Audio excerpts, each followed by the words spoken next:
जी sir, हमारे पास ये आ रहा है पोलराइजेशन ऑफ लाइट। इसमें आता है अपने पास Malus law, I equal to I naught into cos square theta. Cos square theta का एवरेज वैल्यू 0 से पाई या 0 से 2 पाई में होता है हाफ। आई बराबर आई नॉट इंटू है आपके पास कॉस स्क्वायर थीटा। अगर 60 डिग्री है तो आई नॉट बाई 4, 30 डिग्री है तो 3 आई नॉट बाई 4, 90 डिग्री है तो 0, 45 डिग्री है तो आई नॉट बाई 2, 0 डिग्री है तो आई नॉट, और 36 डिग्री है तो आई नॉट इन 2 है आपके पास रूट 5 प्लस 1/4 का होल स्क्वायर। और अगर 18 डिग्री है तो आई नॉट इंटू है आपके पास 1/4 under root of 10 plus 2 root 5 का होल स्क्वायर।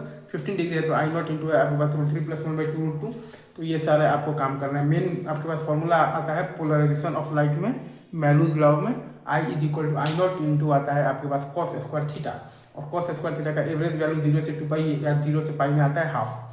आई naught into cos square theta, और 60 डिग्री है तो आई नॉट बाई 4, 30 डिग्री है तो 3 आई नॉट बाई 4, 90 डिग्री है तो 0, 45 डिग्री है तो आई नॉट बाई 2, और 0 डिग्री है तो आई नॉट, और 36 डिग्री है तो I naught into root 5 plus 1/4 का होल स्क्वायर। और अगर 18 डिग्री है तो I naught into 1/4 under root of 10 plus 2 root 5 का होल स्क्वायर, ठीक है। और 15 डिग्री है तो आई नॉट इंटू है आपके पास रूट 3 प्लस 1/2 रूट 2 का होल स्क्वायर।